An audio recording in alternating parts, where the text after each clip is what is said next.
Hello દોસ્તો, હું છું વિંકલ પરમાર. આપણી યુટ્યુબ ચેનલ નર્સિંગ રૂટ્સમાં આપનું સ્વાગત કરું છું. આજનો આપણો સબ્જેક્ટ છે ઓબીજી, જેમાં આપણો ટોપિક છે લોકિયા. લોકિયા એટલે શું? પહેલા જ આપણને મગજમાં થાય કે લોકિયા કોને કહેવાય? તો લોકિયા એટલે પોસ્ટપાર્ટમ પીરિયડ દરમિયાન વજાઇનામાંથી થતા ડિસ્ચાર્જને શું કહે છે? લોકિયા. હવે તમને થાય પોસ્ટપાર્ટમ એટલે શું? પોસ્ટપાર્ટમ એટલે ડિલિવરી પછીના તરતનો જે સમયગાળો છે, જેને આપણે શું કહીએ છીએ? Postpartum period. જોઈએ લોકિયાની definition. Lochia is the postpartum vaginal discharge.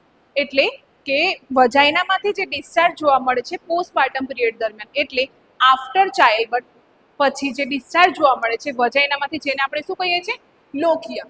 That occur after the childbirth. Childbirth થયા પછી વજાઇનામાંથી જે ડિસ્ચાર્જ જોવા મળે છે, જેને આપણે શું કહીએ છીએ? લોકિયા.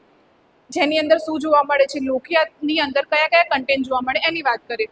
Containing a mixture of blood, એટલે કે બ્લડના ટિશ્યુ જોવા મળે છે, બ્લડનું થોડું ઘણું કન્ટેન્ટ જોવા મળે છે. મ્યુકસ અને યુટ્રાઇન ટિશ્યુ, જોડે જોડે શું જોવા મળે છે? મ્યુકસ અને યુટ્રાઇન ટિશ્યુ પણ જોવા મળે છે. લોકિયા કોને કહેવાય છે? તો જોઈએ તો લોકિયા ઇઝ ધ વજાઇનલ ડિસ્ચાર્જ. ક્યારે જોવા મળે છે? તો પોસ્ટપાર્ટમ પીરિયડ દરમિયાન જોવા મળે છે. પોસ્ટપાર્ટમ એટલે શું? કે ડિલિવરી પછીનો જે તરતનો સમયગાળો છે, જેને આપણે શું કહીએ છીએ? Postpartum period.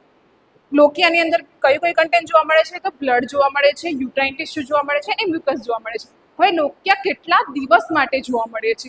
તો લોકિયા 1 થી 14 દિવસ સુધી જોવા મળે છે. ડિલિવરી પછીના 1 થી 14 દિવસ દરમિયાન લોકિયા જોવા મળે છે. ઓકે, લોકિયાની સ્મેલ કેવી હોય છે?